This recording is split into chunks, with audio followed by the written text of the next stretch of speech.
And welcome back, Derby fans. We're live back here at the Ted Reeve Bubble. I'm Ross Vegas. And I'm Trouble T. Trouble T with the golden voice here is accompanying me here with the Neophytes versus RDQ here as we get on our way here. Second round action here from the Bubble. In the first round, RDQ absolutely dominated their competitors, running up 120 points to less than 20. Whereas the Neophytes, hailing out of northeastern Ontario, came from behind and eked out a 2-point win in the very last jam. It'll be interesting to see how this turns out, Ross. It's going to be an interesting game. Izzy Gonzalez already making quick work of the Neophytes, going up lead jam, pulling up a grand slam, 5 big points. And she's got an interesting style, you'll note, with a hand behind her back, almost like a speed skater. It's been very consistent so far throughout the tournament. Nice, smooth stride. Seems to be finding holes in every single defense she's faced. Seen her spun around backwards and just always maintains her balance. It'll be interesting to see how the Neophytes deal with her.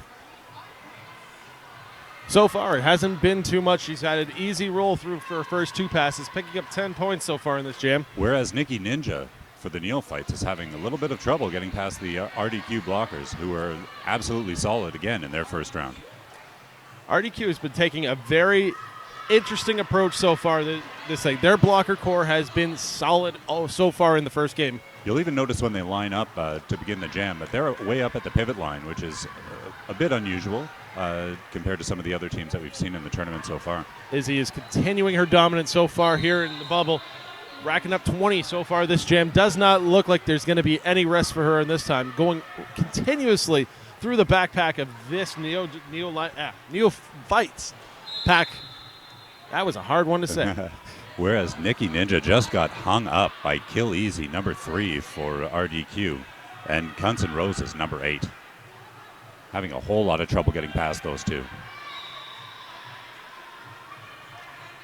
And it looks like another free pass there for Izzy Gonzalez.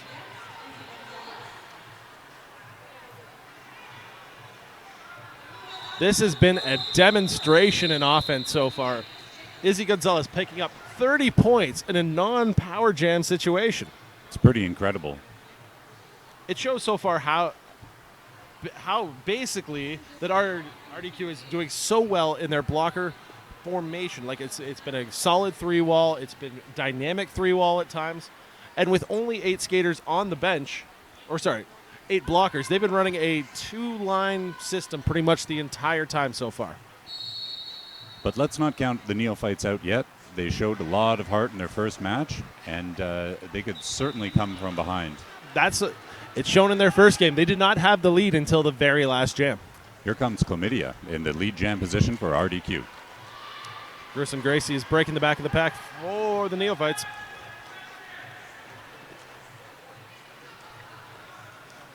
Chlamydia's speed proved a little too much for the Neophytes blockers.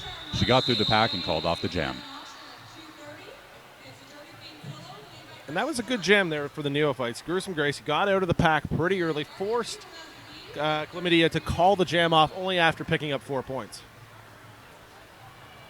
All right, looks like 3 on the board. Currently the score, 33-0 for Roller Derby Quebec.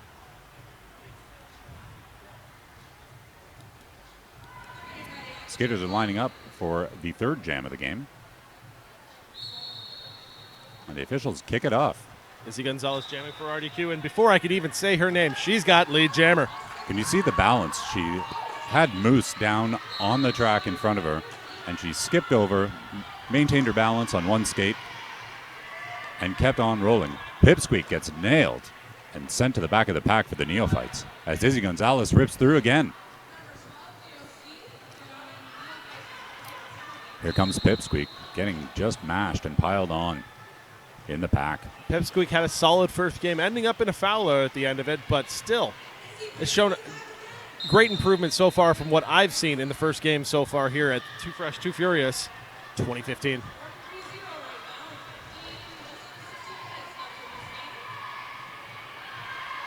Izzy gets pushed out of bounds, and the Neophyte skaters skate back, forcing her to go all the way to the back of the pack.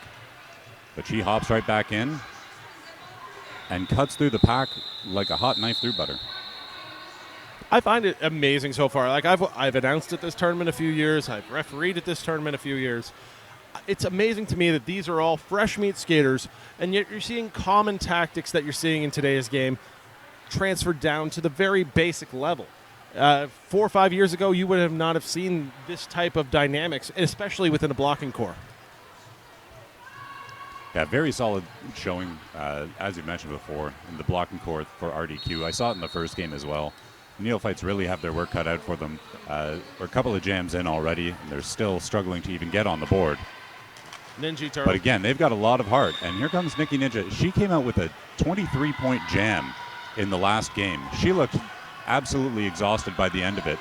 But that was the critical play and the critical jam that made the difference in getting the Neophytes into this match and winning their first round. Guns N' Roses is headed to the bench for viande froid et charcuterie. And Nikki Ninja calls it off after taking lead jam away from Chlamydia. But they both, let's see here. Chlamydia looks like she has pulled up a couple more points here. They've got 2 on the board now, Ross. There we go. Neophytes cracked the 0 with a 50. It's currently 51-2 for RDQ. Here's RDQ, as I mentioned before, setting up closer to the pivot line in a set formation. It's been an interesting strategy for him so far, but it's just something that we don't see common in today's game. And wouldn't you know, Izzy Gonzalez straight through the pack for the lead jam position. So we've seen her do countless times already. It seems that they're having a lot of success going right through the middle of the pack with no assistance. It's just a nice little juke move right up through the middle. Gruesome Gracie almost got caught up in some legs as she cut through the pack. But she's now through for Neophytes.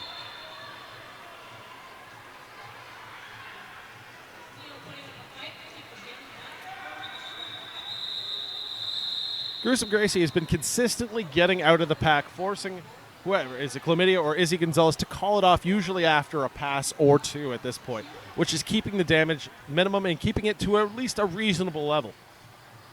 I mean, with these games here, they're only 20 minutes long. Anything can happen in a short amount of time, especially with a power jam going either way. Neophytes are getting themselves sorted out on the jam line. As the refs get ready to start the 6th jam of the bout. We've got KT Kaboom jamming, I believe, for the first time for the Neophytes. First time in this bout. She had some success in their first round. She's having a whole lot of trouble getting through the pack right now. And Chlamydia just rips right past her, posting a 5. You don't even see her go through. It just all of a sudden you look up and boom, she is through the pack quicker than anything.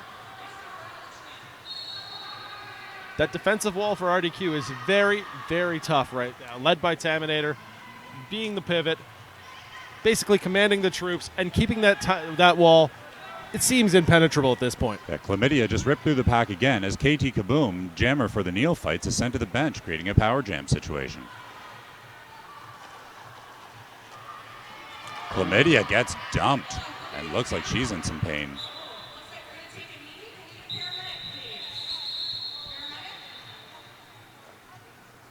Looks like she's indicating her knee.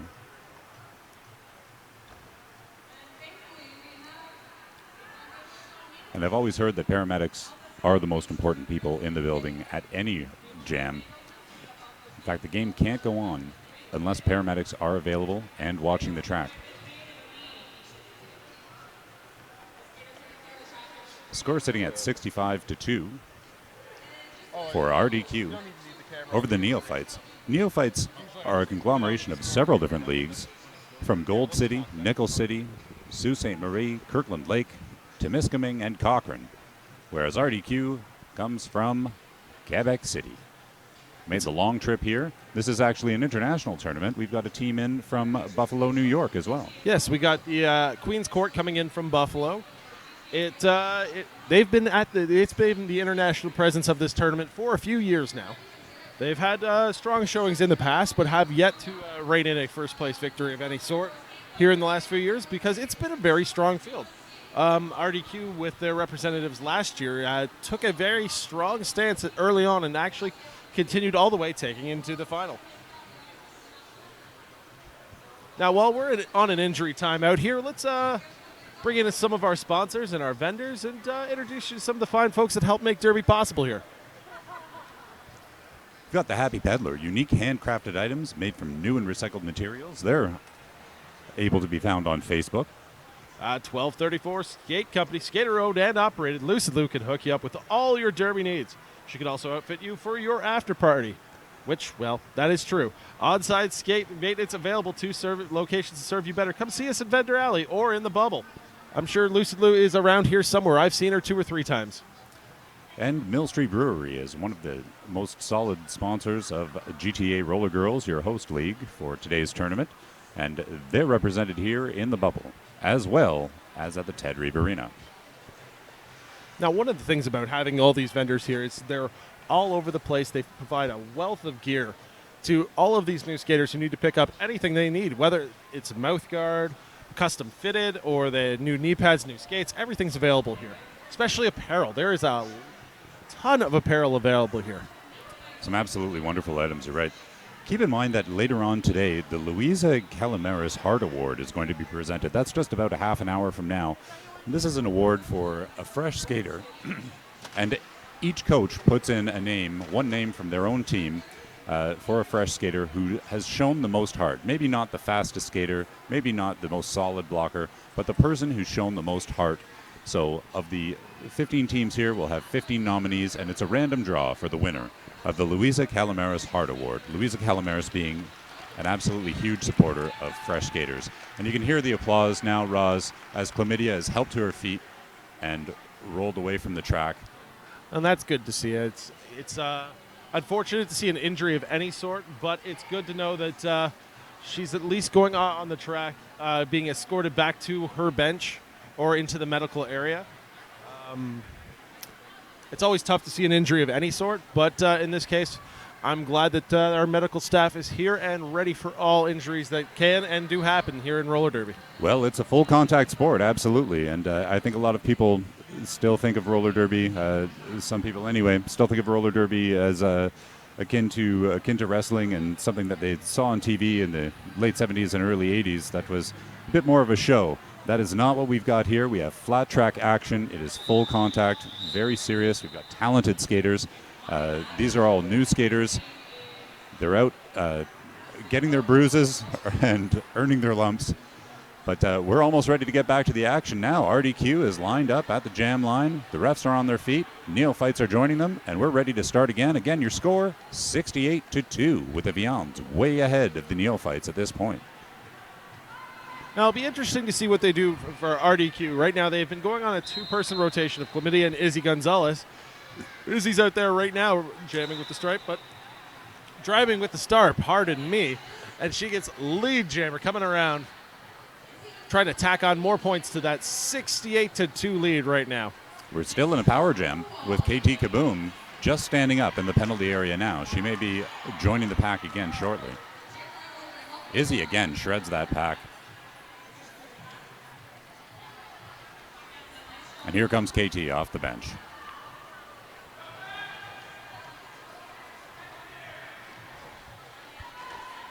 That back wall of RDQ, Achilles, he Dildodo, bum ass, and Cuts and Roses have been very strong for RDQ.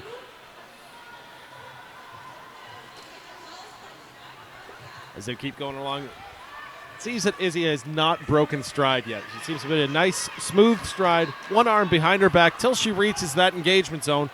Couple jukes, and she's already through one more time. 5 big points, grand slam. She's an absolutely solid skater. If we can catch an interview with her after the game, I'd like to understand where she gets her skating skills from. There must be something there, whether it's figure skating or speed skating or hockey. She is absolutely solid on her feet and just can't be shaken. No, it's definitely seen within prior sports experience to have that stride already down at this point of her career. I mean, being a rookie and being in this environment, mind you, Montreal has some spectacular training all across the province, from be it in Montreal or be it in other leagues. Roller derby has just exploded in the province of Quebec. We do have another Quebec team joining us today, hailing out of Sherbrooke, with a few skaters from Trois-Rivières. They're Les Rebelles. They just had a match over in Ted Reeve Arena. And look at that. That's Taminator putting on the star for the first time. Lead jammer. Hot on the trails is Gruesome Gracie. She's got a little bit of a lead over there. Let's see what she does as she approaches the back of the pack. Taminator got spun around. Toes and touched sent inside. off. Toes touched on the inside of the track, getting the cutting of the track penalty. Could be a good time for Gruesome Gracie to try and put some points on the board for her team, some badly needed points. Now, this is how Neophytes started their comeback the last game, which was just getting a little power jam advantage, getting a little bit of momentum. They got 10 points that game to start the momentum swing. Let's see what they can do here. You're absolutely right, Roz, and there is still plenty of bout left. We're only approaching the 9-minute mark, so we're just a little more than halfway through the match. Dill Dodo Bombast takes an absolutely massive smash. It gets right back up and right back to the pack. Moose taking the forearm penalty, going to the box for that one. Here comes Taminator approaching the back of the pack. Puts on the brakes and hits the outside. Shreds the pack. Great move.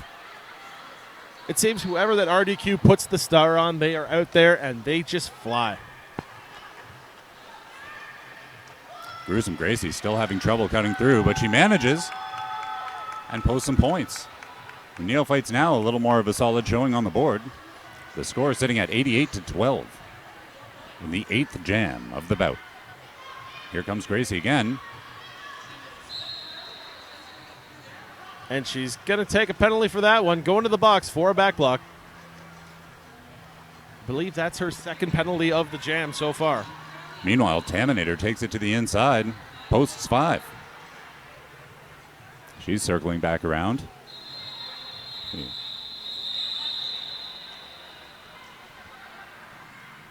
And those whistles end the jam. RDQ has been fairly dominant so far in their first 2 games. Absolutely. With form like this, it wouldn't be a surprise to see them go all the way. No, right now it appears that they have the first game they've had the largest win of the tournament. This game they've put onto a massive lead already. And it seems that we have the Neophytes taking a team timeout here. But again, anything can happen. There's a lot of bout left, and it would be irresponsible for us to count out the Neophytes yet. No.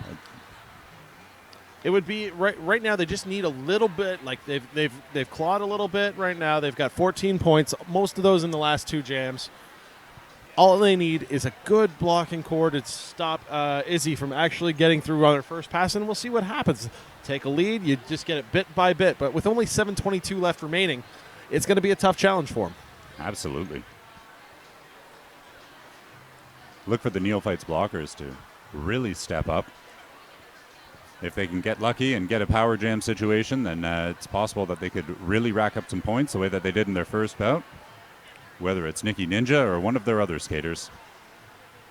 But as it stands now, there are jammers in the box. And Gruesome Gracie taking a seat for that back block. As we're starting to come back from the timeout, it looks like chlamydia for RDQ number 0001. After her injury, it appears that everything seems to be moving around. Like they've got the skates starting to come off now. It looks like right now it doesn't appear to be too serious from where we're standing, and we'll see what happens later on in the game. I don't believe she'll be returning here, but maybe later on in the tournament. No, her knee is bending, and that's a positive sign. Here comes Chlamydia through the pack, taking the lead jam. Izzy Gonzalez. Whereas number 19, Moose, for the Neophytes, has to put on the brakes and join her blockers. See what they can do to stop Izzy. It's tough. In this power jam situation, RDQ is actively slowing the pack down. They are doing exactly what they need to do to get their jammer through the pack. Well, Gruesome Gracie is back on the track now. She's got to make a full lap or full pass through the pack before she can even start making an impact on the scoreboard. It's going to be tough to do when she's flat on the track, as she just was, getting knocked over by RDQ's blockers as Izzy just glides around the track the way she's been doing for the entire bout. There goes Gruesome Gracie with a wonderful move, powering her way through the pack, and she's ready to start making an impact. Wow.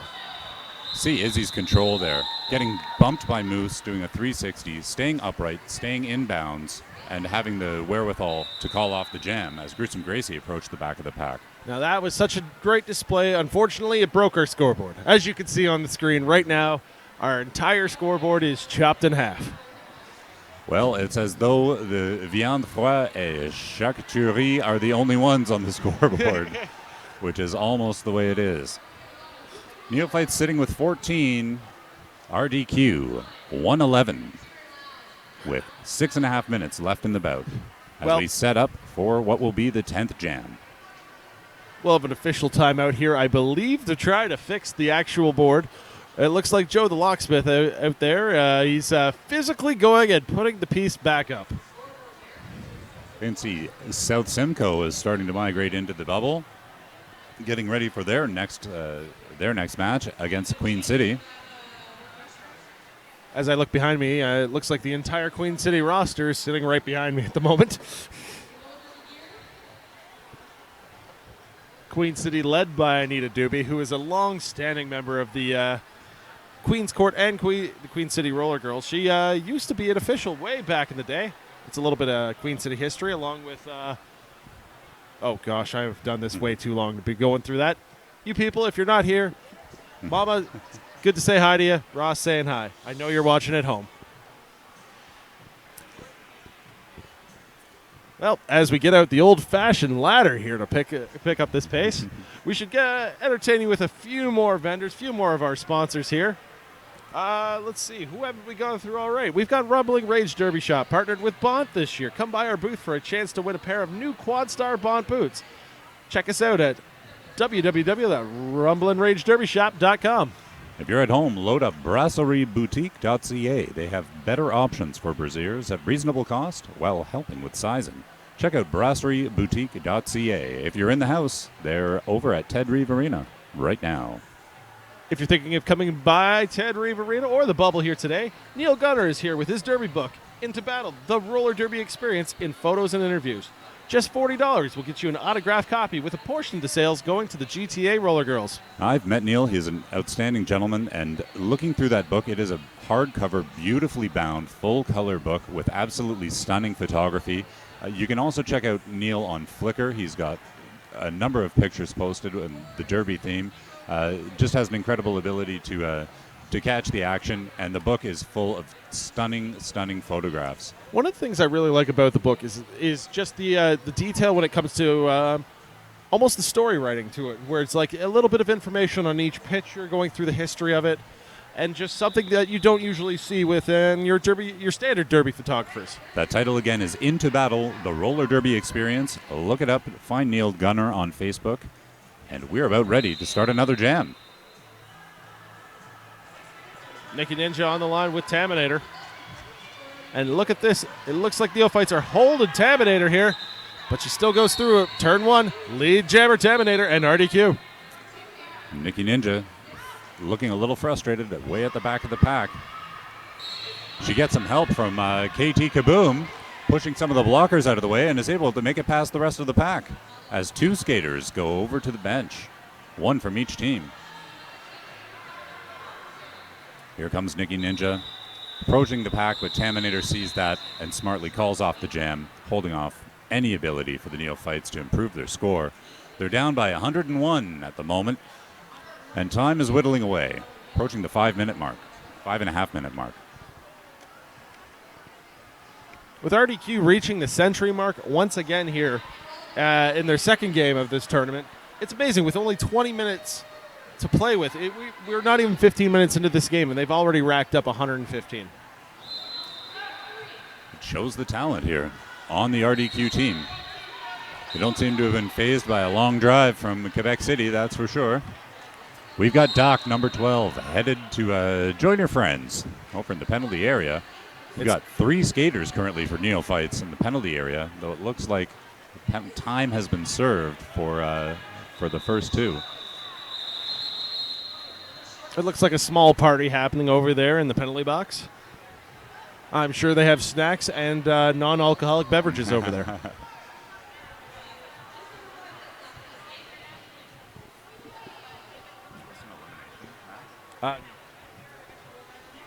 Despite the score, both teams will move on to skate at least one more match. As both these teams won their first game, it's a double elimination format. Until you lose 2 or make your way over to the actual Ted Reeve, that's when it turns into a single elimination match. Here comes Taminator way out in front. We've got Moose wearing the star for the first time for the Neophytes, but she's just been pushed out of bounds. Gets back in quickly. And is trying to negotiate her way through the remaining blockers for RDQ.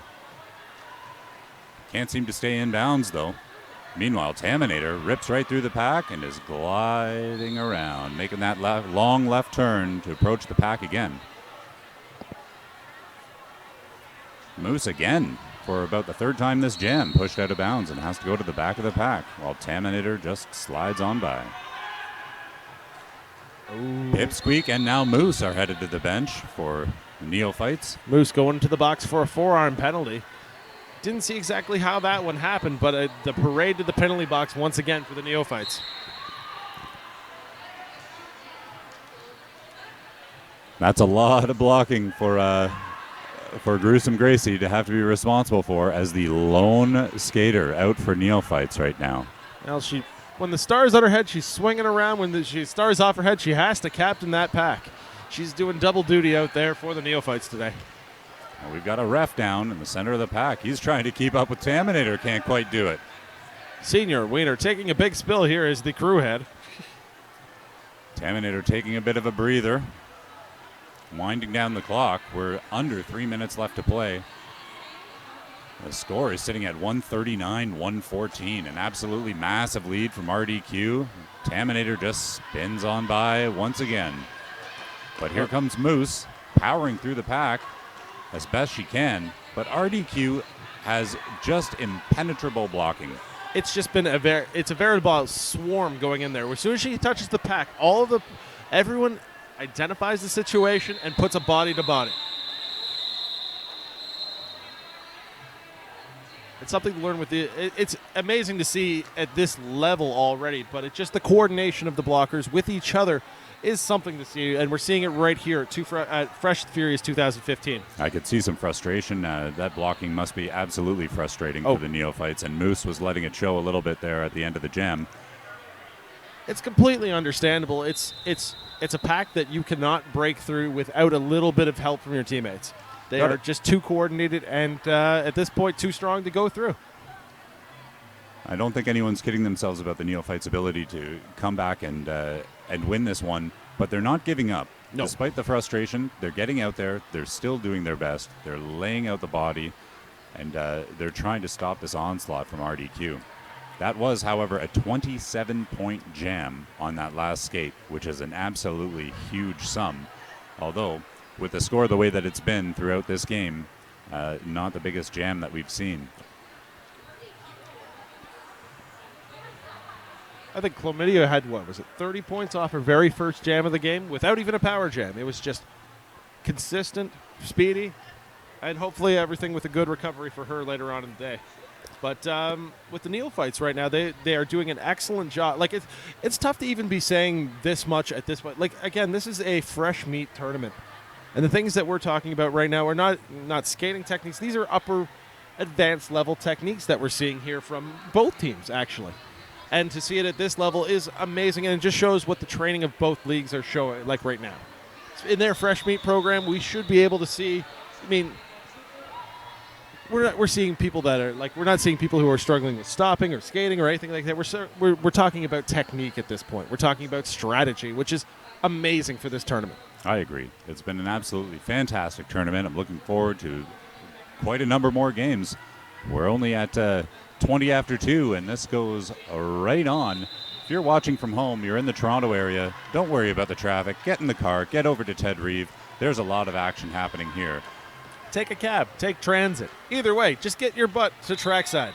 $15 gets you in the door for the entire day. Get yourself a fancy wristband, free wristband that you can keep.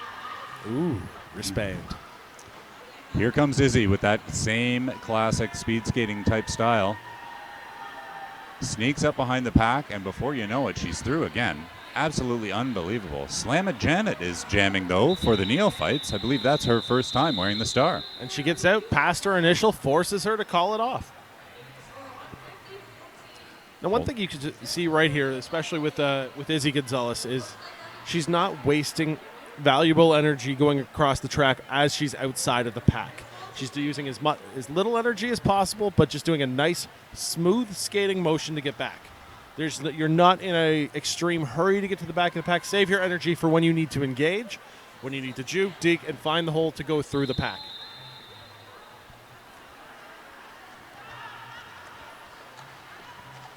Here comes Taminator, jamming for RDQ.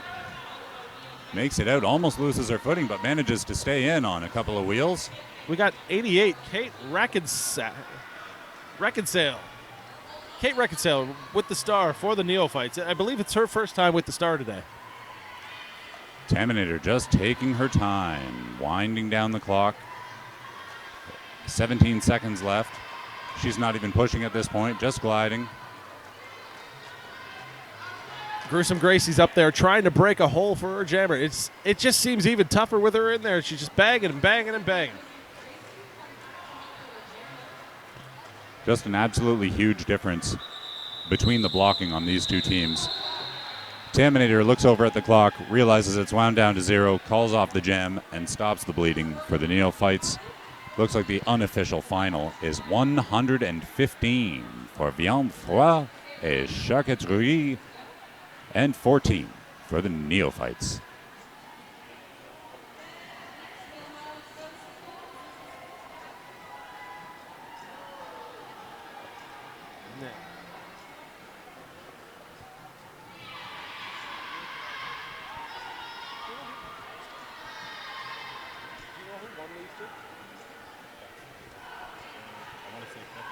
Yeah.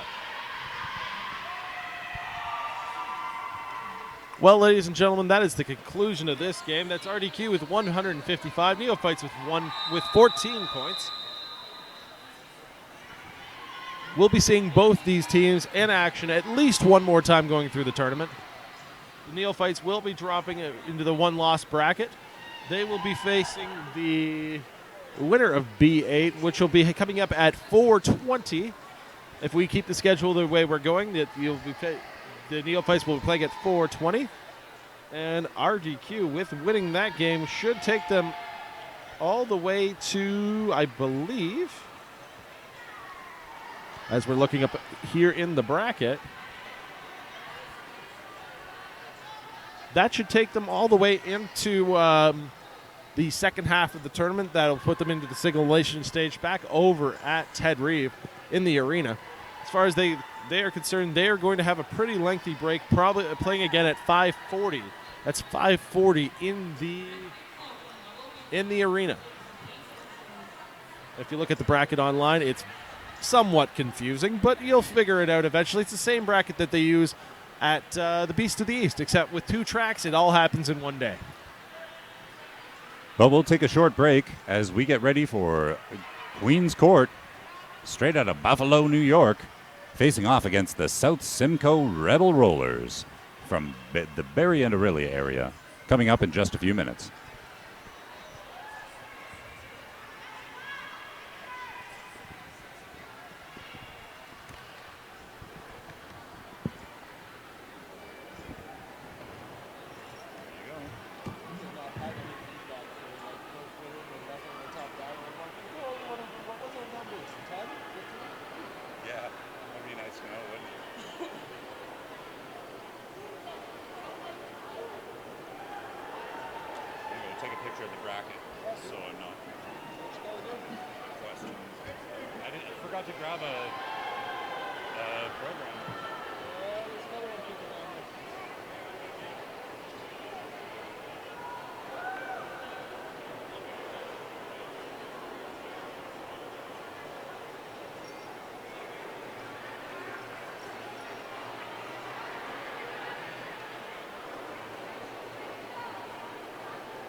Oh, I can grab one. Thanks.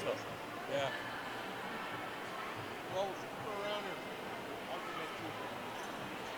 This must be Dean's lab. Next up, we have the South Simcoe RollerGirls. They're a combination of very and really skaters. 405 Junior Sass. 0730 starting Pierce. 100 Adrian. 13 Eddie Rebel. 16 Tammy Tomahawk. 1976 Rocky Balboa. 26 Tomcat Waits. 41 Doc Halliday. 420 Foxy Roller. Number 5 Red 5. 517 Tinker Hell. 614 Jessica Rabbit.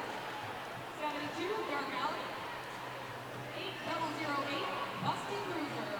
And number 90 Annie Asker. Bench Strap Brownie and Eagle.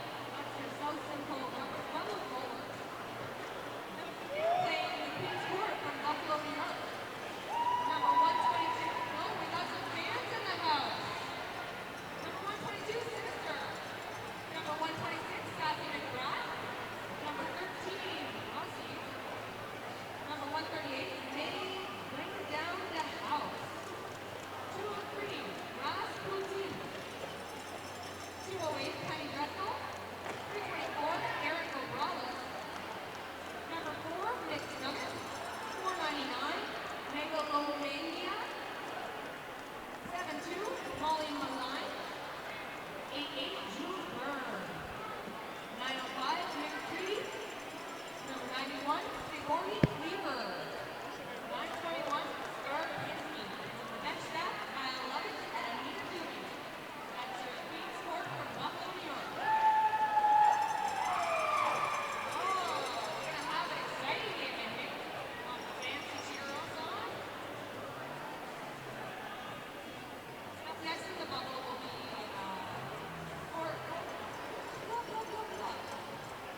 Forest City Derby Girls with tickets versus Our Lady of Peace and Rock. Tickets come from London.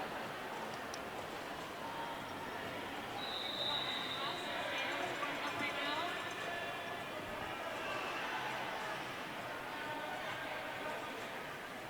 Go to the bench, check their gear, make sure they got their numbers on. Get ready for the first game.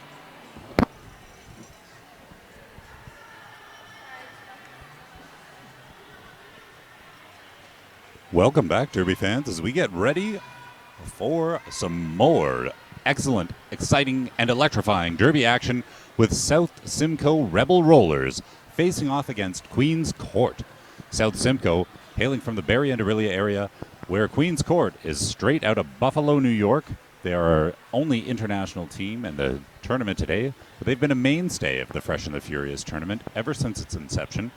So it's great to see that they're willing to cross the border and come out for a wonderful tournament here at Ted Reeve Arena, East York, Toronto, braving the traffic of the Pan Am Games, making it all the way here for an incredible tournament of new skaters. It almost sounds like you're braving the traffic of the Hunger Games when you say it that way. The Pan Am Games. Hi, everyone. I'm Ross Vegas, And I'm Trouble T. and we're going to have a fun time here. We've got our very first elimination game here at the Bubble. It's both teams have one loss, and 2 losses takes you on a trip home, unfortunately. Both teams have traveled a little bit to get here, but both mainstays here at the Fresh and the Furious tournament. Look for the South Simcoe Rebel Rollers to send out Eddie Rebel and Tammy Tomahawk, as well as A-Train as their jammers. A-Train had her way in the first match where they just barely lost by 2 points to a team that we just saw neophytes after having led the entire game. A-Train did a spectacular job of posting points for her team, just able to muscle right through the blockers and right through the pack and get on the board. And Tammy Tomahawk also had a really good game to start off this tournament. It was unfortunate to lose it in the last jam, but hey, that's how sports go sometimes. Queen's Court had to deal with RDQ to start off this one, so it was a very lopsided victory. But we'll see what happens as the two of these tee off for our very first jam. Full time on the clock. The refs blow the whistle. And here come our jammers trying to make it to the front of the pack. Eddie Rebel was up on her toes, just tiptoeing her way through the pack. It took a little pushing and a little prying, but she made it and calls off the jam before posting any points on the board. McCready was hot on her tail on that one. We're going to force her to call it off. It's a really, seems to be a race, even battle to tee off this game. There's still plenty of derby left to go in this one. But you can tell that both teams are on edge. They're ready. They want to stay in this tournament, and they're playing it safe. Yep. Nice, simple pack strategies to start off with. Go with it. It's just one big clump at this moment, but that leaves a little outside line for both jammers make their way through. That's Rossi with the lead for the Queen's Court. Yeah, she saw an opening way on the outside of the pack, and she capitalized on it. This time she comes to the inside, tries an apex jump, doesn't quite land it.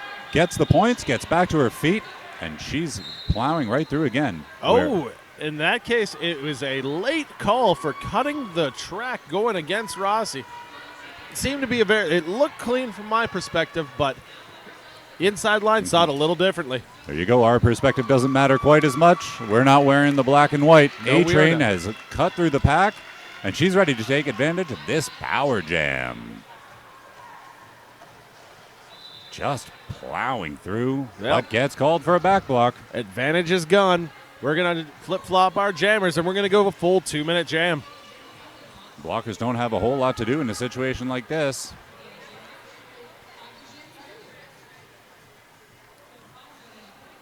Everybody's standing still, waiting for some jammers to get back on the track. It seems ominous. Everyone's just hanging out right there at the pivot line. Although South Simcoe has had the most luck so far and was able to post 9. And here comes Rossi again. Back on track, is cut through the pack, and she's ready to score some points again as she approaches again. Makes that left turn. Her team's setting up a gap for her. She cuts to the outside, straight into the blockers from South Simcoe, but keeps her balance and makes it through.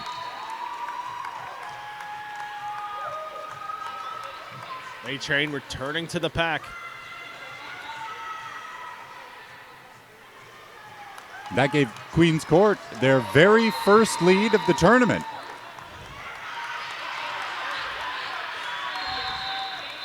A-Train and Rossi were just dogfighting around the far apex.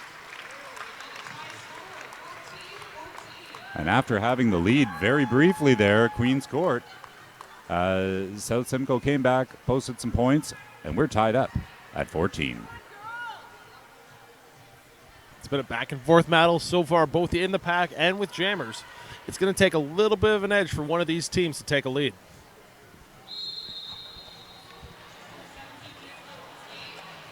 Jules Byrne gets pushed out for Queen's Court. Eddie Rebel fighting as hard as she can to stay in bounds and get past McNugget. And she makes it through. But Jules Byrne makes her way through the pack as well. She'll have a little time to work with as she approaches the back of the pack. As Red 5 heads over to the penalty bench for South Simcoe.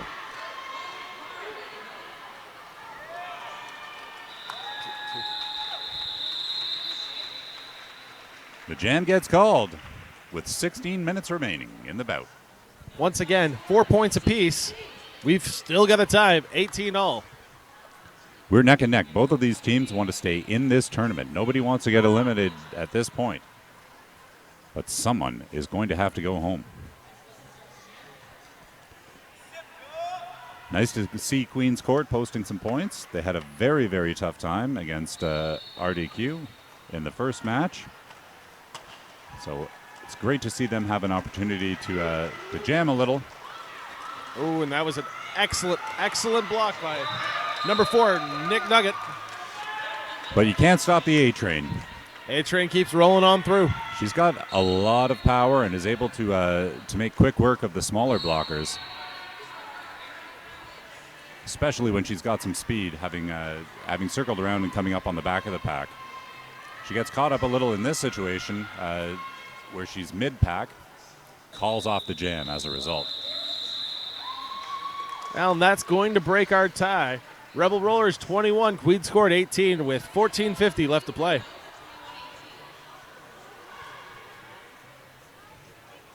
Skaters are lining up for the 5th jam of the bout. Just waiting for the refs to make it official. Sigourney Cleaver getting that low center of gravity, setting up her blockers with her eyes to the back of the pack. Something that we see RDQ do, but way up at the pivot line. Cleaver gets absolutely dumped. And Eddie Rebel out in the lead jam position. McCready chasing quickly behind. She's going to have him. Oh, it's too close to call. She's going to call it off right there. Once again, Eddie Rebel can't get anything started as Queen City's jammer comes up right behind her. Similar thing happened in one of the earliest jams of the game. Eddie Rebel had quite a lot of success jamming in her first match, but hasn't been able to post too many points so far in her jams in this bout. So far, just over, 6 minutes into this bout, we haven't seen many people go to the box so far in this game, which is uncharacteristic of their first games here. That's an excellent point. Both teams keeping it clean, and I think, again, goes to the theme of playing it cautious, not wanting to give up anything that could hurt the team's chances of staying in the bout. A-Train in the lead jam position. Calls it off. Rossi closed the gap rather quickly, forced her to call it off once again, and that's another 0-0 jam that we got. It just how close this game is. It just shows how every pass counts. Definitely very close and low scoring. We've had the game tied at some points. A couple of 0-point jams. It's only 3 points that separates this team, and that was just on the one jam. Every time else, it's been even all the way through. We'll have to wait and see if one of these teams can really open it up. There's still a ton of time left to play. Eddie Rebel wearing the star for South Simcoe, and Jules Byrne jamming for Queens Court. Little delayed action start, but it works out for the Queens Court. As Jules rips right through the pack, Eddie Rebel gets smashed, dumped out of bounds, and gets called for cutting the track. Penny Dreadful made an excellent block. Too bad it was out of play. It's my mistake. Eddie Rebel did not get called. She's still on the track.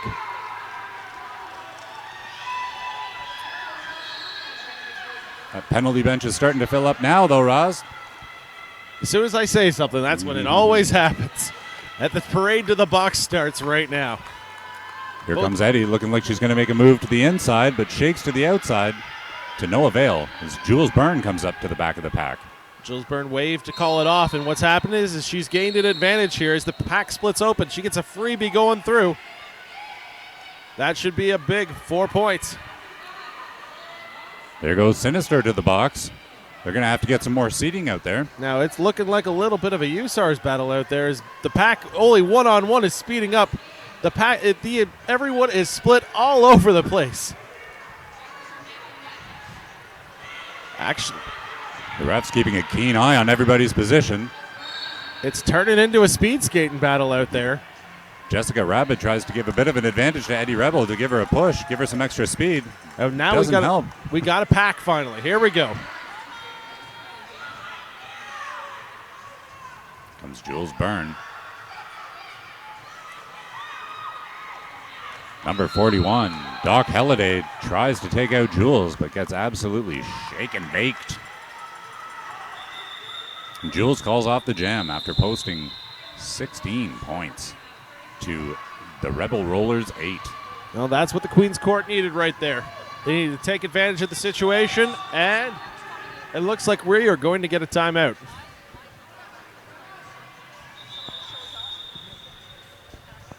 Team timeout for the Simcoe Rebel Rollers.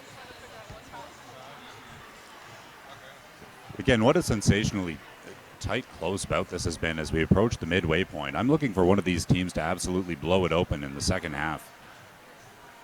It's essentially at this point, it's just going to be who's going to take advantage of what power jam when it happens. Right now, we've seen a good defensive battle on both sides, both teams. Jammers seem to be very cautious not to take a penalty at this point. The winner of this match is going to face the Thicket or Our Ladies of Pain, who are playing the very next bout here in the bubble.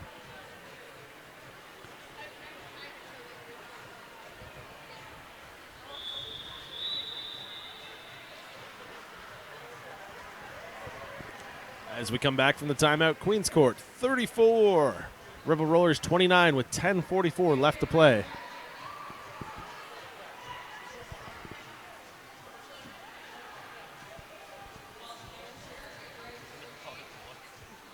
Well, the refs are having a little bit of a meeting at center track. It looks Doesn't like look like this jam is going to be starting quite yet. No, it looks like we have a little bit of a NSO recalculation here as our head NSO has gone over to the penalty box just to confer with penalties and over to our scoring table. That's Molotov Rocktail over there for those watching at home. I'm sure they're just trying to get everything sorted out before we get back to play here. We'd hate to see any one of these bouts affected by a missed call. All of the refs, all of the NSOs are taking things very seriously, keeping their close eye on the score, on the plays, on the penalties, and making sure the game is called fairly for both teams. Oh, wow, we have a little bit of a timeout here. Let's go up to our vendors and sponsors. We got Brazier Boutique, better options at reasonable costs, and we help with the sizing. BrazierBoutique.ca, or go visit them right over there at Ted Reeve Arena. Don't forget Neon Skate, who is actually over on the arena side, a roller derby and recreational skate store. Patin Néon est un magasin de patins quad spécialisé dans le derby et le patin récréatif. They're upstairs by the snack bar or online at skateneon.com as we get back to the action here at the Ted Reeve Bubble in East York, Toronto. That didn't take too long for McCready to take lead jammer for the Queens Court. Oh, but she has a burnout here at the apex as she tries to cut through the pack and just can't stay on her wheels. Oh. And that was A-Train going. A-Train right back into the back of McCready, and she's going to the box for a back block.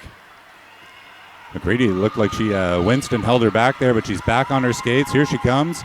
Stays upright on this pass, but is just getting bounced around like a pinball before making her way and through the pack on the inside. It looks like this is the advantage that the Queens Court needed to blow the door right open on this game.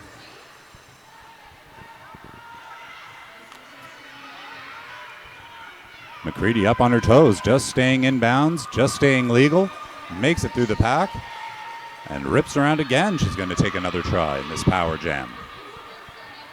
South Simcoe at an absolute disadvantage with their jammer sitting in the box. A-Train taking it a little too hard to the back of the pack. It's that same force that lets her get through and score so many points, Roz, that sometimes is her undoing and sends her to the box, creating a real situation for the other team. It's one of those situations where you carry so much momentum into the back of the pack, you have to be able to stop on a dime or make your move laterally in order to find that gap to make it through the pack. As time progresses, those skills develop, and that quickness and that footwork comes along only with experience. We've had a tie game, we've had low-scoring jams, but here we are with Queens Court starting to break away, a 20-point lead, and Rossi taking the lead jam position. She's had a keen eye on her opponents and the other skaters, and has known when to call the jam in the past. But for now, she's happy to just break through the pack. Ooh. Oh, but she breaks through the pack, heads out of bounds, and straight over to the jammer seat in the penalty area. Do not pass go. Do not collect $200. Just take a seat in the box. And now it's South Simcoe's turn to see what they can do to even the score back out. With a beautiful spin move from Red 5. We haven't seen much out of Red 5 jam-wise so far, but she's making an impact on this power jam. This is Red 5's first jam of the game, and it's an opportune time to take the lead right back from the Queens Court. She's making her way through on the inside.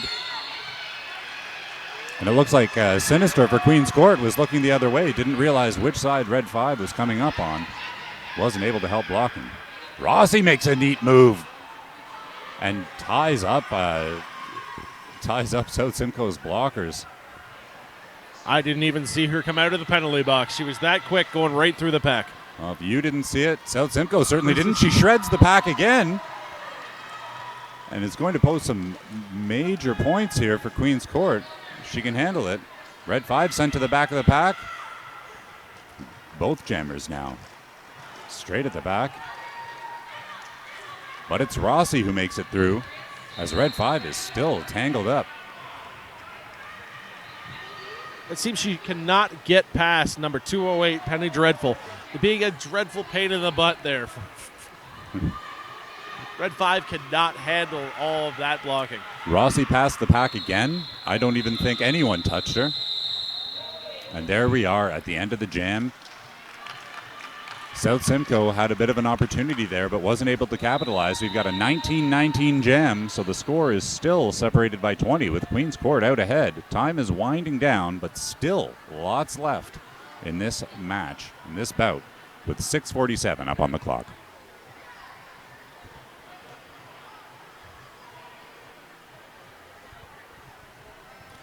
It's been an interesting game so far. Just basically, like, we had a very cautious beginning, and then Queen's Court, with the advantage, put up about 20 points to make that lead big. And then South Simcoe, even with the advantage that they just had, can't seem to notch into it just yet. You're absolutely right. We've had several jams with no score at all.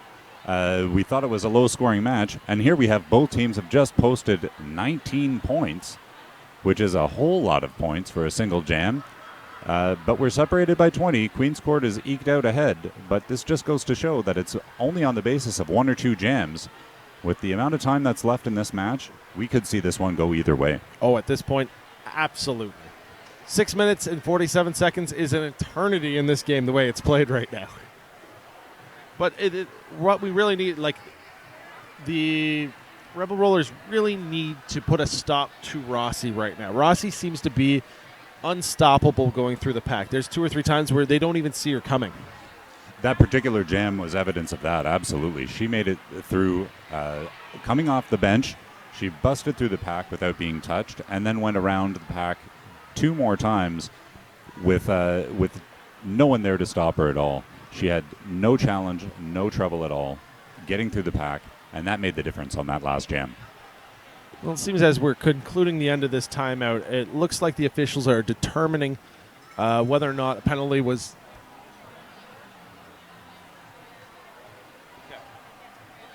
We just had some inside information from the ref there. It was. It looks like they are discussing there. A player is going to be expelled. It looks like that the referees have discussed this, and they are going. They haven't given us which number yet, but they're discussing this with both coaches to determine the action. And it looks like we're going to have someone expelled for the rest of this game. Now we'll keep our eyes on the track and let you know as soon as it becomes clear what's happened, what the penalty is, what the infraction is that would get a skater expelled. Well, usually in this particular action, it's usually a very dangerous hit. Usually in a slide tackle or those type of situations where someone, not exactly intending to injure, but usually due to the newness of the team, sometimes it's just a skating error that makes the action questionable and makes it very dangerous. A combination of newness and maybe some lack of discipline, some emotions as well, as we have a hard-fought match. And it looks like... Who is it? Busty Bruiser. Looks like she's getting escorted out of the arena by one of the refs right now. Yeah, and a lot of times in this situation, too, it's not that a person was intentionally trying to injure or harm. It's just one of those situations where they may not be entirely control of their body, or they didn't even see the incident that happened. It's just you go full speed at something, and sometimes a hit to the head just happens, unfortunately.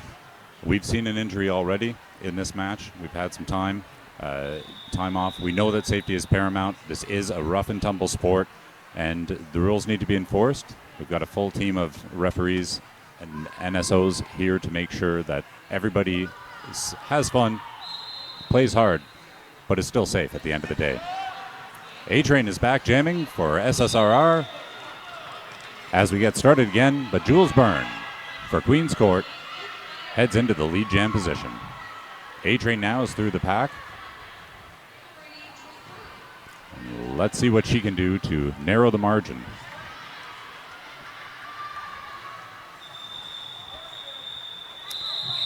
Oh, we saw a star pass there. A-Train was passing off the start of the pivot, but Jules Byrne for Queen's Court called off the jam before it could really take effect. It was just a quick 4 points in, grab it, leave. Let's have another jam.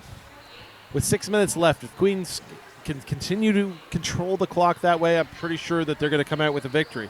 South Simcoe definitely needs to change the fortune out there on the track and basically just take control and keep that jammer locked in right from the start. It's a harder task to do, though. But that's how you start. There's Eddie Rebel right out front. Blast through the pack. Erin Gobralis, number 324 for the Queen's Court, is out there. Eddie Rebel makes it through the pack, posts some points. And there's the start the Rebels need. And they've done the same thing that we just saw Queen's Court do. 4 in, 4 on the board, and get out. If they can do that 5 more times in the next 5 minutes, they'll have themselves a tie game right away. Once again, easier said than done.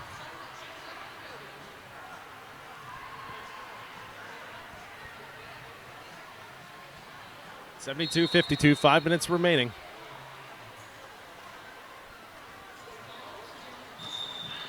Once again, Rossi goes into the inside of the track, pulls through, lead jammer. A-Train following about a half track behind. She breaks through the pack off her initial pass. Here comes Rossi to the back of the pack, taking the outside line, met up with number 16, Tammy Tahawk, who's been a person on defense. Oh, and look at that. A-Train finds the inside line. They're both picking up 4. They're both rolling around on another pass. The blockers are setting up, waiting for the jammers to come by.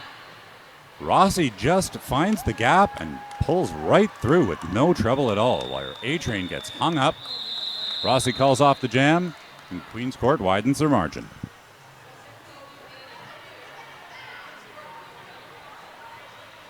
Now, one of the things you're seeing from Rossi that you see from a lot of experienced skaters is when they find their hold, they are accelerating through the pack. They are not just going up to the back of the pack and stop skating. They hit that gap and they continue to accelerate through. It's one of the good marks of a fine jammer that I think. I've seen exactly what you're talking about, where she glides to the back of the pack, and as soon as she gets close to the blockers, it's a quick step, a quick push to find that gap and spring right through, get those points on the board. And that was an excellent outside whip by McCready. Takes it herself all the way to lead jammer status. Eddie Rebel tries to hit her blocker, and it doesn't have any effect. She gets pounded out, right out of bounds, and has to make a full lap.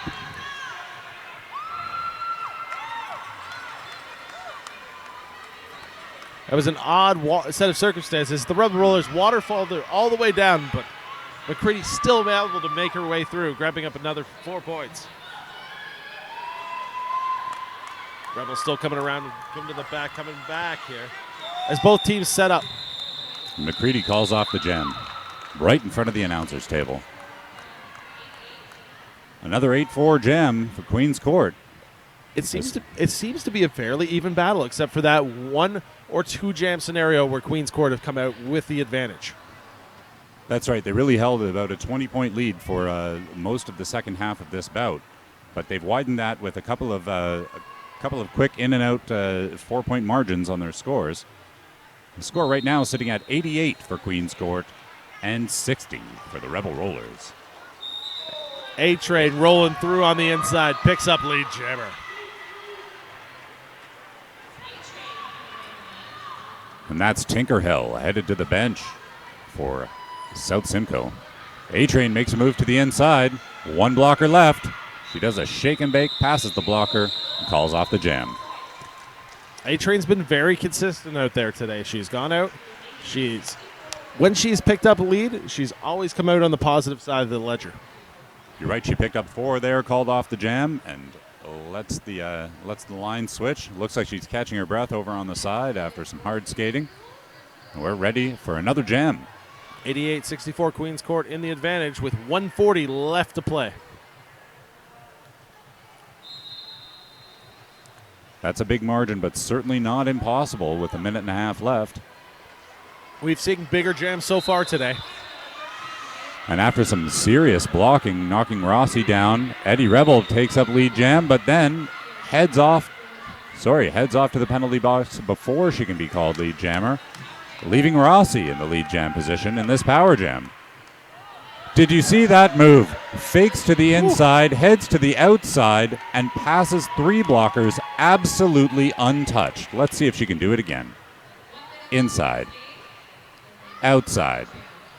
A little more contact on that pass, but she gets through with very little trouble again. This could be the final nail in the coffin as Queen's Court approaches 100 points on the board.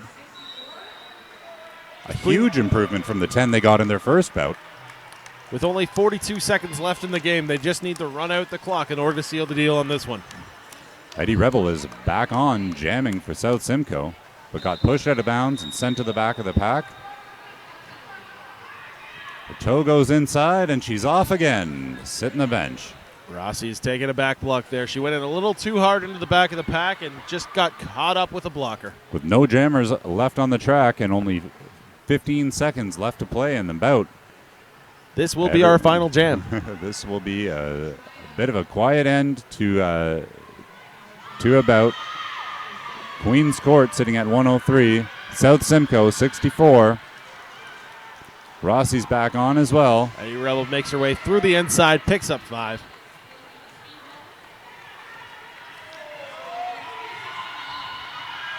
We have an entire pack malfunction over there. 7 seconds left in the jam. And in the bout.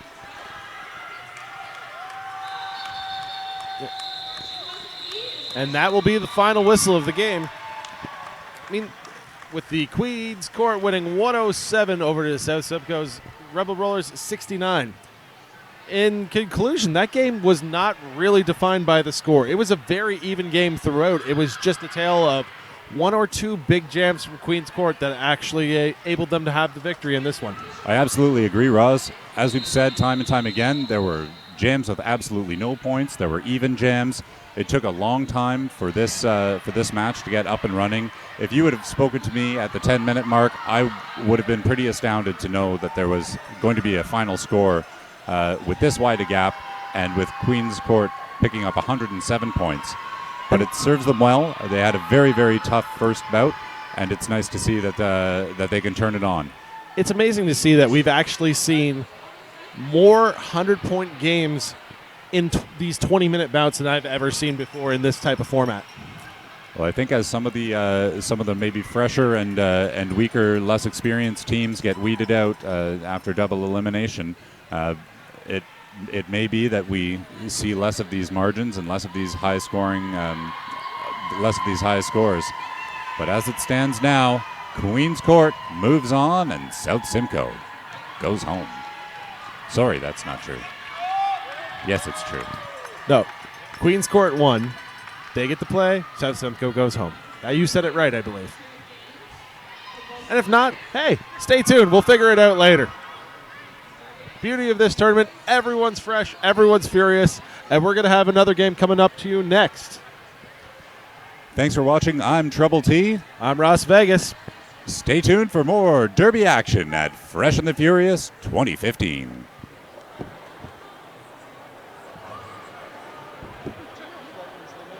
Sorry? Maybe trim the guitar blues net? No, the Derby announcer. No. You'll meet him soon enough doing this. Okay. It's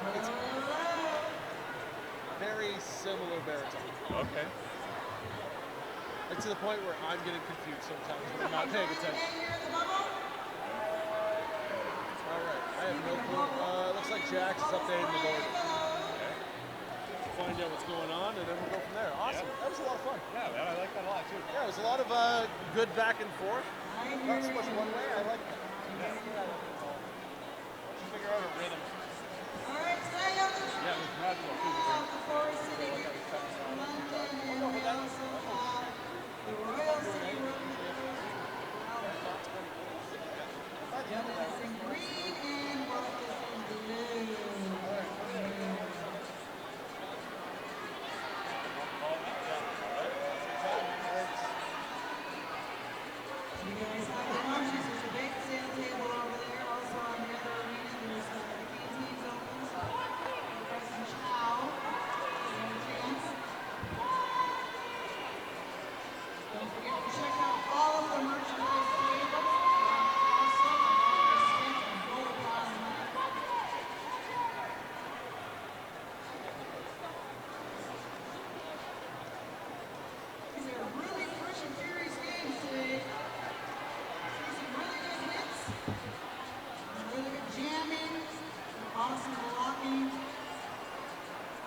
granny panties, I love the tutu.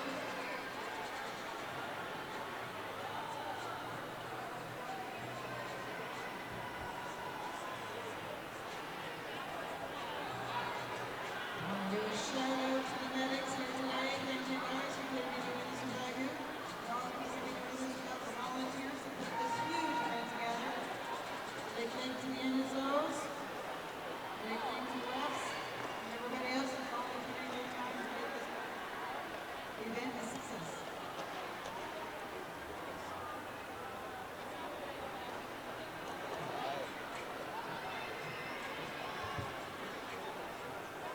I'll clear my crap off the table. There we go. That should make just a version of my crap. Yep. There we go. The crap rotation is now good. Crap zone.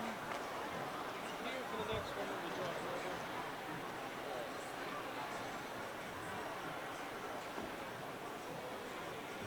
Now time to go get some food. All right.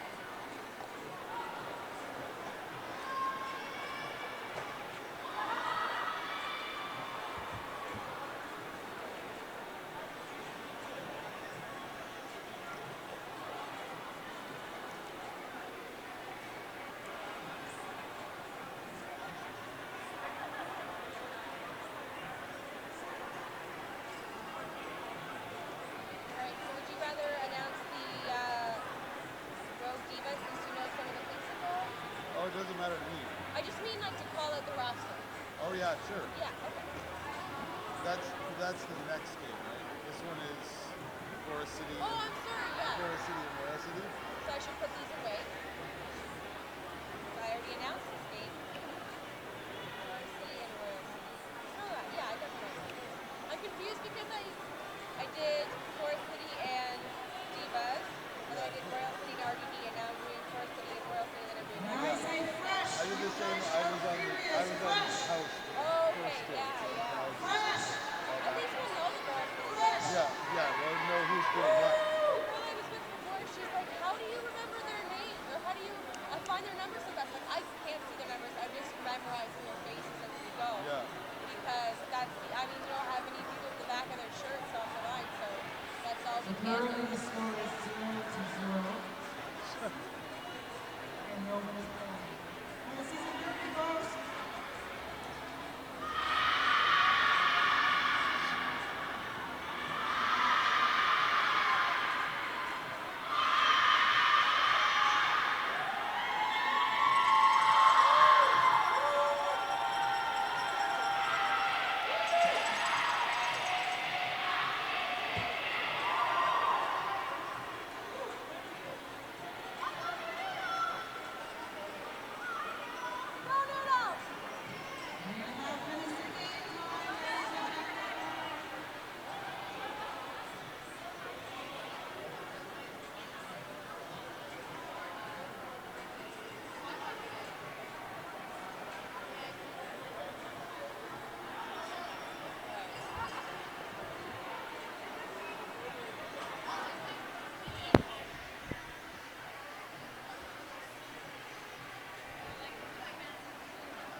I did one first thing with Nerd just running over on the other side. Oh, basically. Yeah. I like chit chatting and watching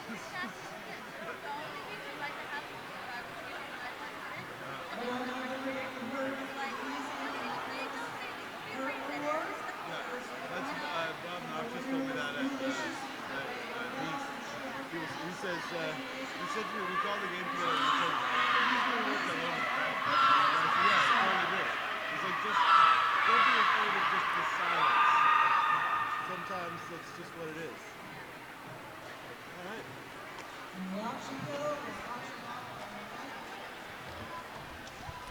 Live from the Ted Reeve bubble, I'm Pink Slamonade. And I'm Dr. Sneaks.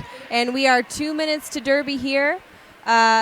In the bubble, we're going to see the Forest City Derby Girls thicket up against the Royal City Roller Girls, Our Ladies of Pain. Both these teams have won their first games of the tournament, so this would be a first loss situation for one of them. Absolutely. In the green for the Forest City Derby Girls Thicket, number 14, Diane Decay, number 23, Lynn Sanity, number 27, Candy Payne, number 3, Erin Blockovich, number 336, Weavenge, number 452, Hexadecimate, number 662, F-Bomb, number 7255, Firecracker, number 79, Typhosaurus Rex, and number 8008, Sugared Hits. And we'll get to our Royal Ladies of Pain right after this jam. Erin Blockovich from Forest City, your lead jammer, hotly pursued by Speedy Gonzalez. Both of these jammers had absolutely dominant games earlier. Right into the back of the pack. That's going to be a back block for Erin Blockovich. Leaves Speedy Gonzalez the only jammer on the track. Power jam situation, Royal City.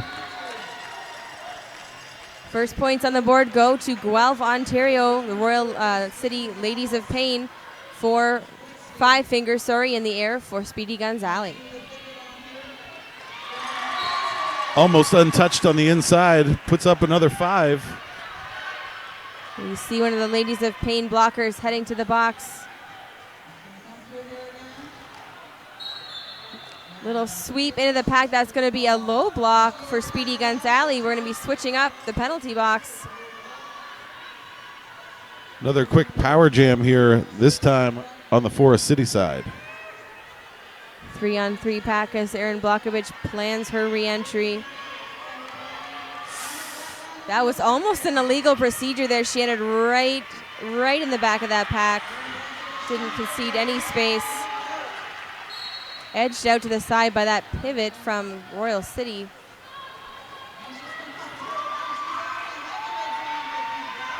Narrowly avoids a cut, recycled back by number 125, Farrell Dixon. Chaos in the front of the pack. She makes it through. Another 4 points on the board for a City.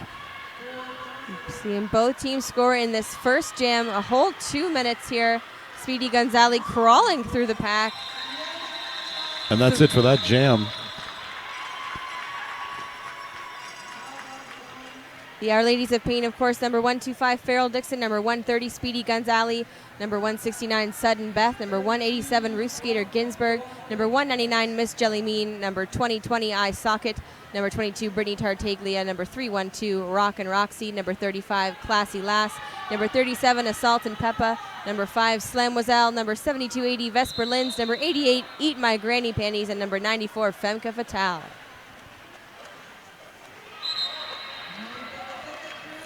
For a City jammer out front really quick off the start there. F-bomb jamming for them. Already into her scoring pass.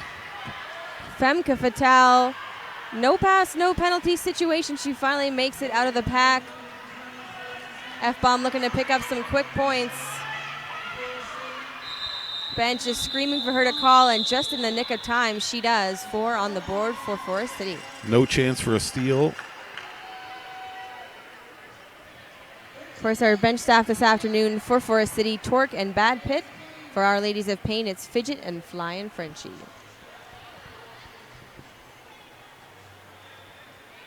Early score on this one, Our Ladies of Pain 13 to the Thicket 8. And a timeout called by Forest City. Looks like it might be an official review based on our jam timer. So we've got time to tell you about some officially awesome vendors. Like we've got Brazier Boutique here, better options at a reasonable cost, and they will help you with sizing. Visit them at www.brazierboutique.ca. And our friends at Monster Muffin, Canadian-made clothing for on and off the track, from ready-to-wear to uniforms to custom-made. We've got you covered. www.monstermuffin.com. It's been a great tournament so far. I've got to watch both of these teams in their first games, calling from trackside. Great performances, and both teams actually with relatively decent cheering sections in the building today. Absolutely, and they both sort of benefit from their league's legacy. Forest City and Royal City, 2 of the oldest leagues in Ontario. Their A teams are really fierce competitors. Forest City, a very competitive team, and Royal City recently at ECDX competing against some American teams. So these girls have had some top-notch fresh meat training for sure.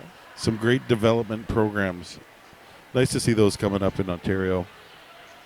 Absolutely. And it looks like the winner of this team will play again at 5 p.m. against the winner of the SSRR Queen City game, which was Queen City, of course. Indeed. So the winner of this team will play Queen City at 5 p.m. Sorry, the winner of this bout. The loser of this bout. We'll go on to their elimination game at, Yes. what time is that? Read faster, Pink. Yeah. Read faster. Such slow reading. Oh, God. I was really good at reading fast in public school. These things have slowed down with age. And don't forget, if you're listening or watching our stream and following along on social media, use our hashtags, hashtag FNF 2015 and hashtag Fresh and the Furious. I think FNF is what's happening.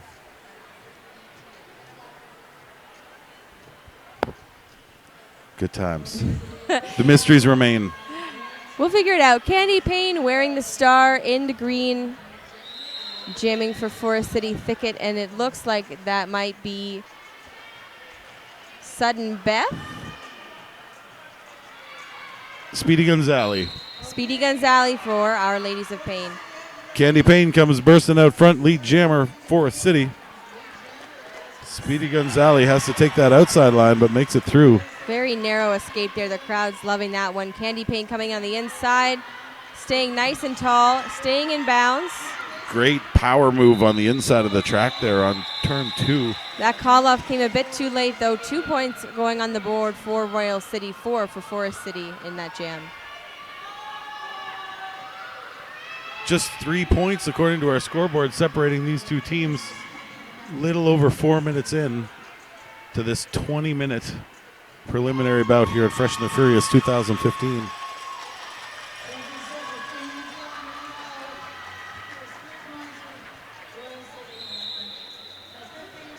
And racing through the front, it looks like that is Sudden Beth from Royal City, your lead jammer in the blue. Sugared Hits, wearing 8008 for the green. Just almost a sprinting start. Oh! Little spin out calls it off on the way to the ground. Refs saying that's all 4 points for Royal City. 4 fingers in the air, and we have a timeout called. Narrow margin there. If you've got some time, you should go to the Bite Me Boutique. Roller Derby t-shirts, vinyl decals, and custom orders. Find them online at www.thebitemeboutique.com. And of course, our friends at Rumbling Rage Derby Shop, partners with Bond Skates this year. They've got a booth set up with chances to win a pair of new Quadstar Bond boots. www.rumblingragederbyshop.com. Coming up after this game, live on Layer 9, we'll see the Rogue Divas, a combination of the Tord Divas and Kingston Roller Derby, up against the Renegade Derby Dames from Alliston, battling to stay in the tournament. That's at 3:40. That's our second elimination game on the bubble side of things today. I think the South Simcoe was eliminated in that last game. Yes, the bubble, as I like to call it, Team Humid. Go Team Humid! So humid every year.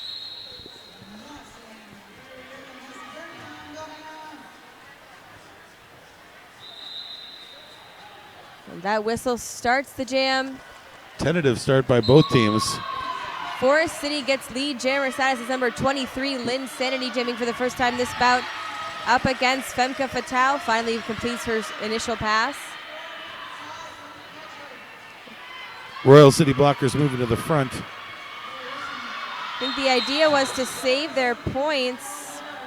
We've got a big pile up there, and that's going to end up with a jammer penalty. A back block for Linsanity means a power jam for Our Ladies of Pain. All smiles is Femke Fatale. She gets recycled back. Femke looked like she was going to dip under those blockers. Pops up at the last second. Still held up. Direction of gameplay going to number 7255, Firecracker from the thicket.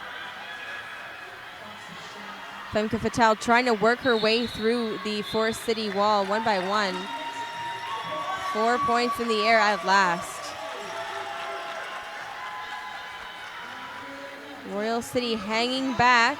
as they continue with this power jam.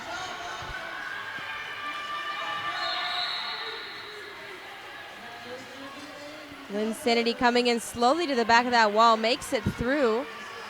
4 points apiece for each jammer. Both jammers still working. No indication from either bench. Oh, no lead jammer.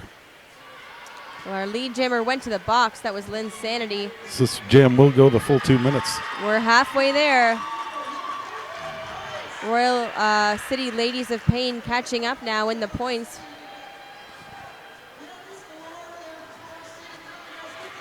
Almost makes it through. Femke Fatale. Will she? Ooh. Close call and a cut penalty there for Femke Fatale. Yeah, and it looks like that was a call off with no lead jammer. Where would that have come from? Curious. Interesting.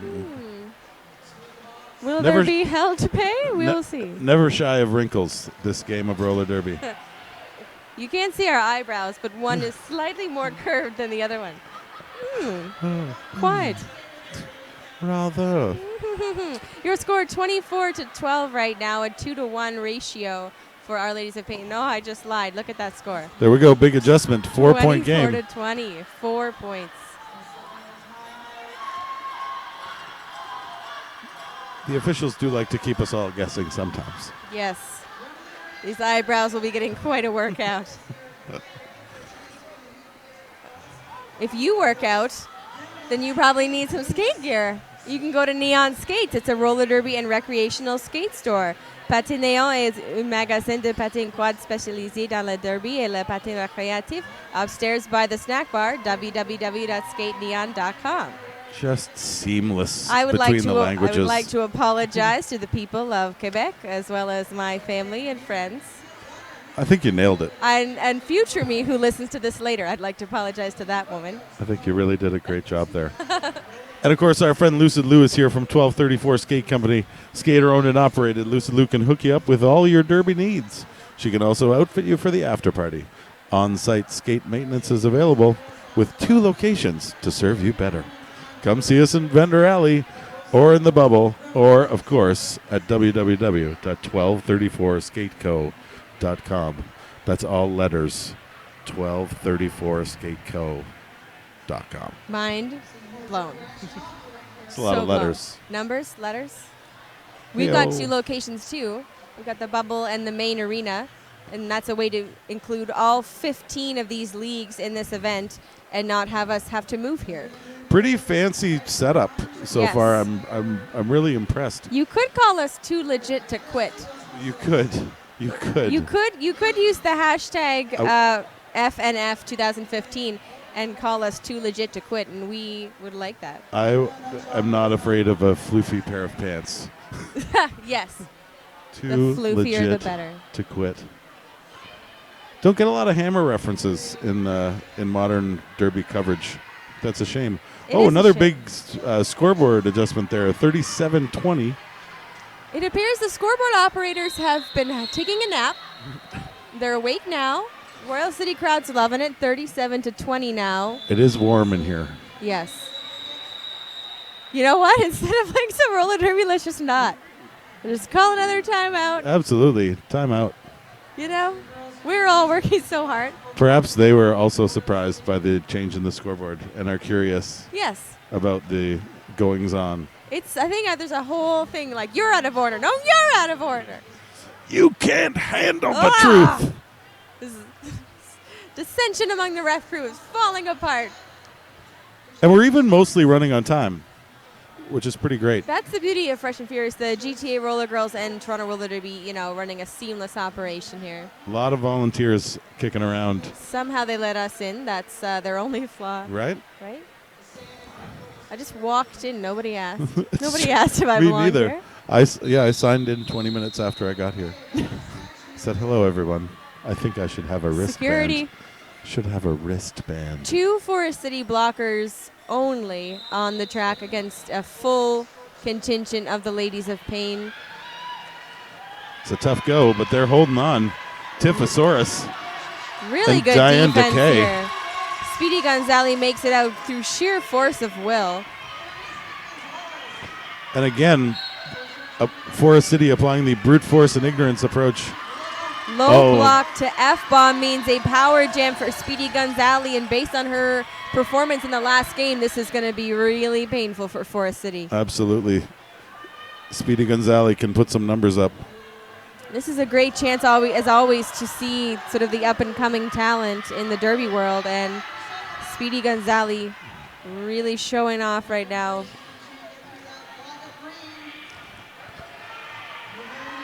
I talked a bit before with the nerd about the tendency for these rookie skaters to get into penalty trouble and how crucial that is in a tournament of this nature. Absolutely, and I mean, I think Fresh and Furious is recommended watching for anybody as just a study in the rules and what could go wrong. If something can go wrong, it will go wrong at Fresh and Furious, but that's why it's such a great learning experience. Absolutely. Another 4 points in the air for the Our Ladies of Pain. That's a 14-point jam for Speedy Gonzalez, bringing their total up to 51-20 with 12 minutes remaining. 31-point lead does seem like a lot, but in our very first game of the day over here at the Bubble, we saw, I think, almost a 50-point deficit erased by the neophytes against South Simcoe. Well, just an incredible second half of the game for that team. And if they can get this far in 8 minutes, think what could happen in the next 12. Absolutely. Lead jammer status to Sugared Hits from Forest City, chased down by number 169. That's Sudden Beth. Just from wicked Royal pace City. on both of these jammers. And we talk a lot about jammers, but the blocking work has been really, really good for both these teams. And it's the reason why they're both in this game right now, matched up with each other.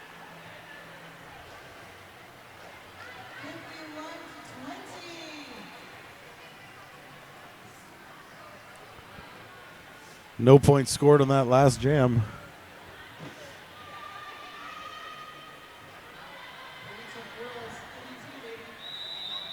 Forest City taking the front here off the start. Candy Payne bracing two Forest City blockers. Hands in the air. Tifosaurus, your lead jammer for Forest City. A very tight formation here from the thicket.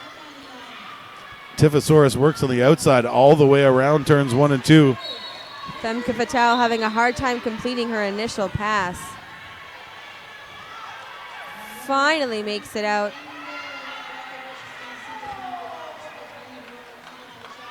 Tifosaurus coming in gentle, not taking too much of a risk here. She calls off the jam.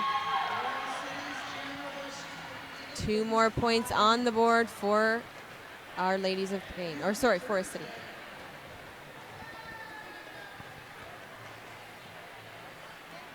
A 24-point game, just past the halfway point.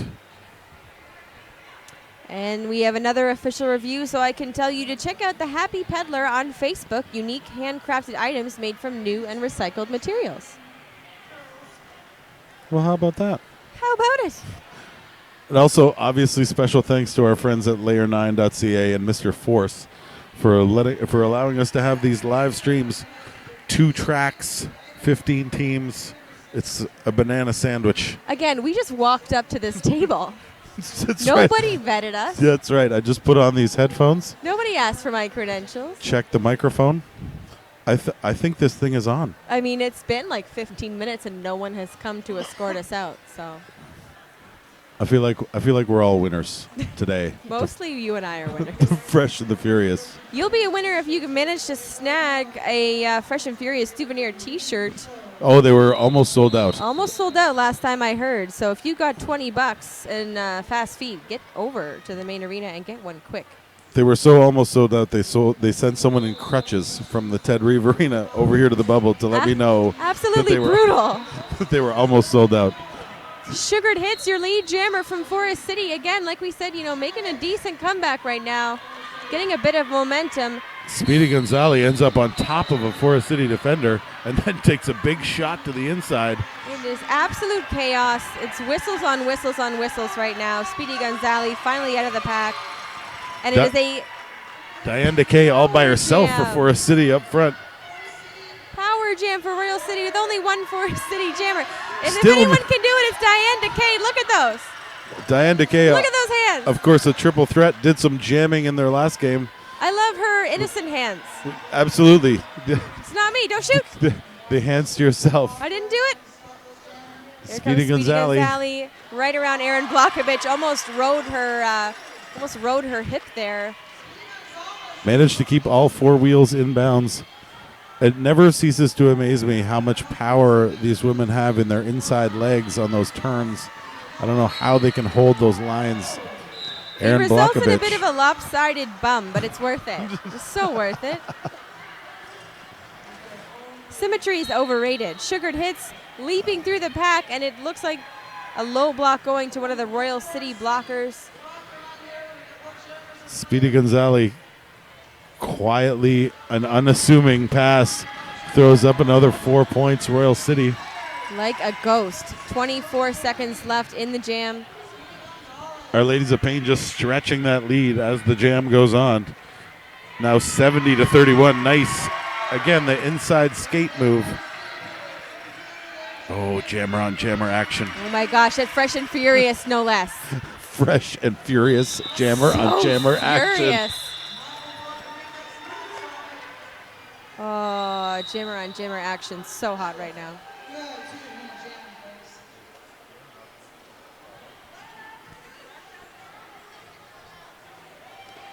I think we've had a foul out from Forest City. I believe Erin Blockovich has left the track. It's very possible.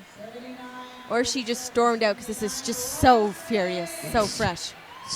Too Too fresh. much. Too fresh, Too too much. furious. Well, that was 3 years ago. Too fresh, too furious. That's right. 2012. They had to stop because there's more of these than there are of those movies. Well, I don't think there are any more.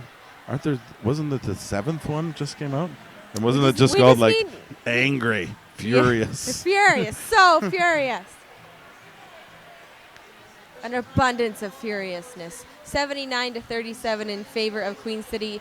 If my eyes don't deceive me, that was a 28-10 jam you just watched. I believe that was. Hopefully you didn't take a bathroom break then, because that was the best jam of the game, I think. It's a lot of points. Mm-hmm. Although we've had a couple of absolutely monstrous point totals so far in the tournament. I believe Quebec Roller Derby was 150 plus. I think the debutantes over in the main arena, I believe they were 140. Massive point totals for these 20-minute shortened games. Unbelievable. That's smart gameplay. That's too furious. And the Quebec girls have been bringing it to Fresh and Furious, year after year. They're always a really tough contender. And again, those are Roller Derby Quebec and Montreal Roller Derby, like great derby legacy, a lot of good training there. Absolutely. Oh, speaking of great training, there's fresh meat intake for GTA RollerGirls coming up in September. Find them on Facebook or visit them at GTARollerGirls.com. What a move! Beautiful fake out there from Tifosaurus, your lead jammer. And just an effortless slap to get right into her scoring pass. Femke Fatale finally completes her initial pass. Tifosaurus Rex looking to pick up as many as she can in the meantime. Will the call-off come in time? Royal City Jammer ref saying 2 points for that pass. Still, Our Ladies of Pain 81, Forest City Thicket 41. 7 minutes to play. Couple of power jams would cut that lead right down for the Thicket. Of course, a fiercely competitive league, the Forest City Derby Girls from London, Ontario. And they're going to want to be with only 2 blockers on the track right now. Second time we've seen that in this bout so far. A lot of penalty trouble, the Forest City blockers. And Lynn Sanity and Diane DeKay taking on the work for Forest City out on the track right now. You should do the work to go over to Rumbling Rage Derby Shop because they are partnered with Bond this year. And if you come by their booth, you can win a pair of new Quadstar Bond boots. Or you can go to www.rumblingRageDerbyShop.com. Don't believe the hype. There's not that much traffic. You could totally still make it down here. I slid right in here. I cut it a little short, left a little late this morning from Kingston. Yeah. But still, I made it up here in 2.5 hours, which is pretty impressive. I was flying along the Gardner. Flying. On a hoverboard, or do you have some sort of an It apparatus? feels. Does it not feel like I don't know. I'm not from the city. Does it not feel like a sci-fi movie when you're driving on the Gardner and you can see someone's condo like 6 feet from your passenger Absolutely, window? absolutely. It seems like the Jetsons. It totally does seem like the Jetsons. Then you go by the Rogers Center. Yeah. It's just sort of. Yeah. I can do that all day long. You should. I probably shouldn't. That's my carbon footprint would be completely out of control. Got to be conscious of these things these days, these troubled times. Official timeout still going on. Referees conferencing with Forest City personnel and one bench coach from Royal City. Looks like they worked out whatever that was. Yep. Work out your differences in a civil manner. Amicable conflict resolution. We're all adults here, mostly. Lynn Sanity and Diane Decay. Looks like that's Sugared Hits jamming for Forest City up against Sudden Beth from Royal City. Just some savage Whoa. blocking. Both jammers knocked out on either side. Recycled back. I hear whistles. That's not good. Sudden Whoa. Beth, your lead jammer for Royal City. Sugared Hits going to the box on a low block call. Power Jam Royal City with 41 points behind. They'll want to try to make the most of this, and with only 2 blockers. Humiliating turnaround those blockers. Slow going here for Sudden Beth. She's taking her time. Forest City gets some blocker help back on the track. Oh, excellent move by Sudden Beth. Just scoots through. The thicket blockers are stationary and just not reacting quickly enough. You can never say Sudden Beth's coming in hot. She's taking it pretty slow, but Oh. that could be a blocking with the head call for Sudden Beth. Nope. At least, maybe it was with the face. Maybe blocking with the face. Blocking with your eyeball. It's frowned upon. It's not safe. Don't do it. Bold, though. Bold Strong. move, Cotton. Strong choices. Sugared Hits finally completing her initial pass. I believe that was Firecracker. Also a possible foul out from the game in that last Fingers go-around. in the air means Royal City hitting the century mark, 100-41 with 5 minutes remaining. Again, another monstrous scoring game over here in the bubble. Another official timeout. Oh, God. What's this surface called? What is this? This is called Sport Court, and it was sent here to test us. It's not everybody's favorite surface, and especially for a fresh skater, chances are they haven't had the chance to skate on this before. I've been talking to some skaters who say there's quite a bit of vibration once you get a little velocity on this. A lot of friction, a lot of unpredictability. It really eats your momentum, especially as a jammer. You notice, they're taking it a bit slow because there's really none of that coast. There's none of that break where you just kind of slide. It'll just feels like corrugated cardboard. Yeah, right. And I see a lot of the crossovers are really shortened up in the corners. You're not seeing those sort of the long, smooth speed skating type of crossovers that you might see on the polished concrete surface. Yeah, and blockers normally report it's hard for them to plow, for them to stop and resist because it is so sticky. And every once in a while you hit a really slippery part and it's just banana peel kind of madcap slapstick fall. And we're seeing a lot of that here. Seen some officials fall victim to that situation. Absolutely, yeah. And you're seeing, back block calls are more common with lower level derby in general, but especially if there's none of that slide and someone comes up to you and just bumps you just a little bit, you could end up on the floor and they could end up in the box. So it's basically the story of my life. And you could end up on the floor. That's going to be the name of my autobiography. That's beautiful. And you could end up on the floor. I feel that feels like a bestseller. So the officials continue to time out. The refs are all gathered in a circle. I call BS. I think they're just calling timeouts to fan themselves. I think that's possible. Calling timeouts to have a Gatorade and apply an ice cube to the inside of their wrists. Right? Maybe they've got some of that weird food stuff that you can just smash out of the pouch right into their mouth, like they do the. Oh, like the runners? with the goo, With the just the nutrition goo. Oh no. Tastes vaguely of red. Oh. What flavor is it? Blue. No, Yeah, what flavor is it? It's Yeah, cool blue. It's clearly blue. It's mountain blue.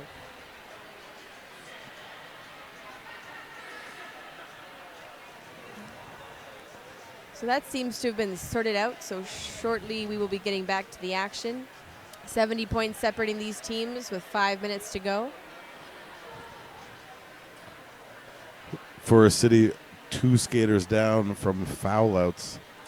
And already with only, I think, 9 to begin with. I think QRD, when they finished their game, I think they had 7 dressed and eligible skaters. Yes. That is a tough rotation. Thank goodness they're only 20-minute games. So the end of that official review ends up with a Forest City Jammer in the box. So Well- that's what you call winning an official review. And I can't even describe to you the cheering going on the bench and in the crowd from the Royal City fans. They have cowbells. They're And like, they- we got her. And they're here to use them. 2 Forest City blockers versus an entire lineup from Royal City. Let's see how this goes. This is a tough situation. Spoiler alert. Not Probably well. not well for Forest City. They've done so well so far. It's heartbreaking to see this. Big shots. And that's going to be a direction of gameplay for Candy Payne. There she goes. Oh! I think she knew that one was coming. And blocking out of play, it So looks no, like. so no blockers on So- the track for Forest City. That would Roy- present an extra special challenge. Royal City versus the idea of Forest City. Hey, Almost gets by on 1 foot, but Femke Fatale drops to the ground. If anyone can do it, it'd be Diana Decay. then Tifosaurus got those arms way out. They cover their bases at Forest City. They keep those hands out of the way. Which is fine until you start taking weird forearm penalties. Then Yes. you've got to reconsider that sort of thing. And when you see a photograph of yourself later. Was that jazz hands that I was doing in Every turn 1? photograph of myself skating, I'm looking at the floor, and so I just look sad. You can't tell that I'm like looking to see if I'm in bounds. You just looks like I'm dejected, like Keanu Reeves on the bench. So sad, Keanu. Oh, I'm trying to play roller derby. Oh, Not bother. working. Oh, bother. This floor is too fancy. Is the jam on or isn't it? I don't think so. Some literal last-second personnel switches. Definitely on. Diane Decay headed to the box. We're seeing a new Royal City jammer here. Let's get a hold of her number. And a new Forest City jammer.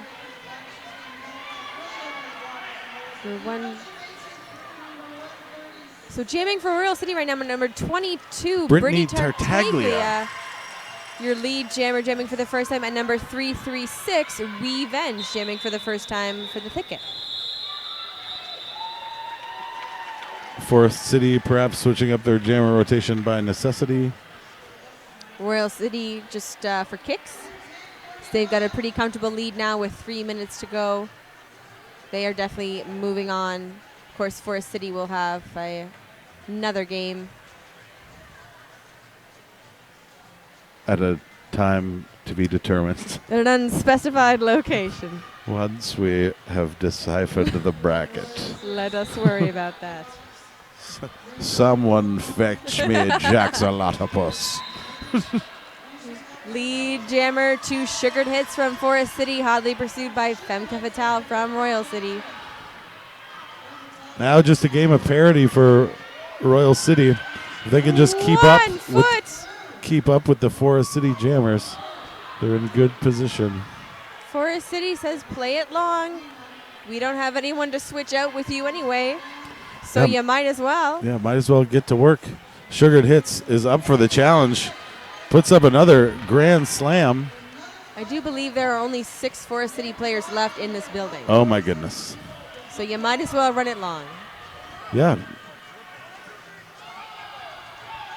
Femke Vital taking a real beating here at the front of this pack. Forest City back with a vengeance. Femke Vital still working on her initial pass, if I'm not mistaken. Sugared Hits looking very relieved as she gets out of that pack. A natural 5-point grand slam. Her third in a row in this jam. Really So impressive. High block against the Forest City blocker, Candy Payne. But Femke Vital still can't get out of that pack. She's looking very beleaguered. Candy Payne can't be much more than one more penalty away from a foul out. Diana DeKay really staying on her case there, not giving her any leeway. Well, looks like that is a foul out from Candy Payne. Which leaves only 5 Forest City players left on the roster with 1 minute to go. 15 seconds left in this jam. That could make for a very long minute. Sugared Hits doing the merciful thing and calling it off.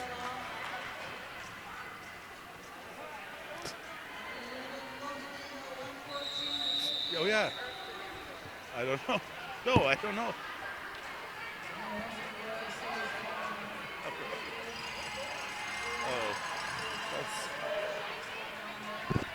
Bye-bye, Diana DeKay. We will miss you. We will miss your innocent hands. Such Absolutely. innocent hands. I believe she has jazz hands and spirit fingers. Yes. In the And nicest way possible. I just imagine her doing the I am not a crook pose. Absolutely. Like the Richard Nixon, like, Not guilty. I am not a forearmer.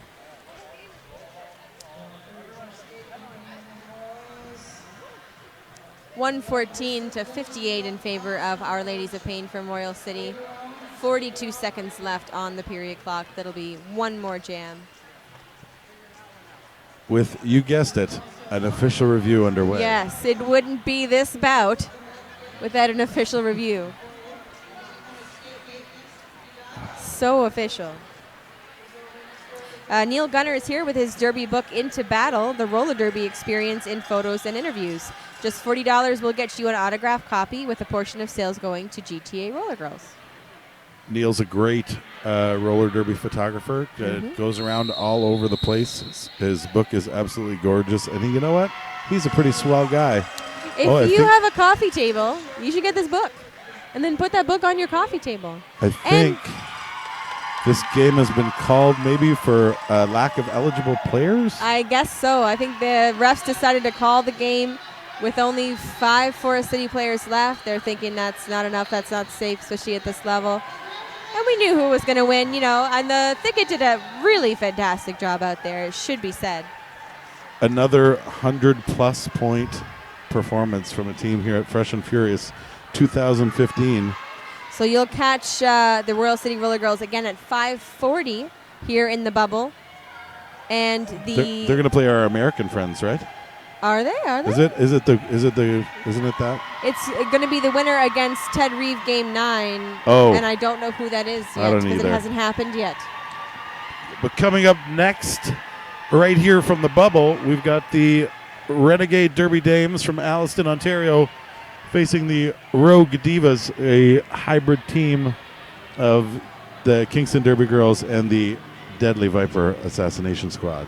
So because this game has run so long, you'll see us in a very short time. Unless this sound is in fact us being abducted by aliens. Yes. Unless that. I have been Pink Slamonade. I am Dr. Sneaks. See you very, very, very soon in this exact same spot at this exact same place. The Ted Reeve bubble. Pretty much immediately. Yeah, pretty much right now. Okay.